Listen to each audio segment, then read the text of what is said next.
Chairman साहब, आपके ज़रिए मैं हुकूमत तेलंगाना के चीफ मिनिस्टर साहब को कुछ बातों की तवज्जो दिलाना चाहता हूँ।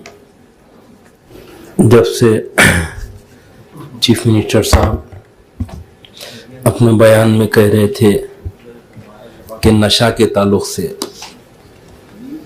कि ड्रग्स और गांजा और दूसरे कई किस्म के नशा के ताल्लुक़ से बता रहे थे कि इसके ऊपर सख्त से सख्त कानून लगाकर इसके ऊपर एक्शन लिया जाएगा। तो हम मजलिस इत्तेहादुल मुस्लिमीन की तरफ से जो चीफ मिनिस्टर साहब जो कदम उठाए हैं बहुत अच्छी बात है। इससे कई लोगों की जाना भी जा रहे हैं, इससे क्राइम बढ़ रहा है, इससे कई किस्म के गलत काम हो रहे हैं। तो हम भी चाह रहे हैं कि खाली ये बोलने से अच्छा अमल होना बहुत अच्छी बात है। और मैं और एक बात भी आपके ज़रिए से बताना चाहता हूँ। 94 में जब एनटी रामाराव साहब की हुकूमत आई थी, उस टाइम पर आंध्र प्रदेश में नशा के ऊपर बैन लगाए थे एनटी रामाराव साहब।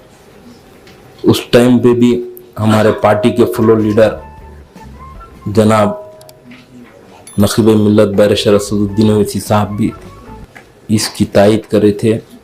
और मैंने एक मीटिंग में था सदर साहब के साथ। उस वक़्त सदर साहब एक प्रॉफिट मोहम्मद मुस्तफ़ा सल्लल्लाहु अलैहि वसल्लम के हदीस भी बताए कि हमारे इस्लाम में एक नशा हराम चीज़ है, ये नशे को दूर रखना चाहिए। आपके जो इक़दाम आप उठाए हैं इसकी हम तहे दिल से आपका शुक्रिया भी अदा करते हैं। और इसके ऊपर आप जिस तरीके से पुलिस डिपार्टमेंट के जो लोग को इसके ऊपर आपको एक आईपीएस ऑफिसर का भी कुछ बता रहे थे, उनको भी इसके ऊपर मैं जिम्मेदारी दूंगा बोलकर, बहुत अच्छी बात है साहब। हम मजलिस इत्तेहादुल मुस्लिमीन हमेशा जब कभी भी हुकूमत अच्छा काम करती है तो उसकी बराबर तायद करती है, जब हुकूमत गलत काम करती है तो उसकी मुखालिफत भी करती है मजलिस इत्तेहादुल मुस्लिमीन।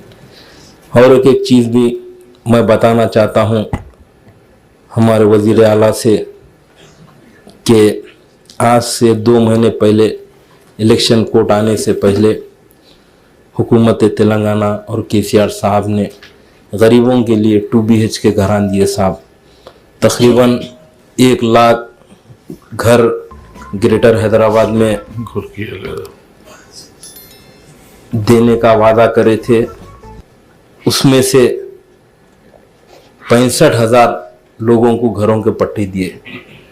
मगर मुझे अफसोस होता है कि केसीआर साहब ने एक अच्छे दिल से काम किए, मगर जो ग्रेटर हैदराबाद के ऑफिसर्स है वो लोग ने इस काम में लापरवाही करे और गरीबों के साथ गरीबों को जो हक केसीआर साहब दिए थे उसमें केसीआर साहब तो हक अदा कर दिए, मगर आज तक 65,000 जो घरान दिए, कई जगह तो करंट का प्रॉब्लम है बोल के वो लोग को चाबी दे दिए, घरों में नहीं उतरे।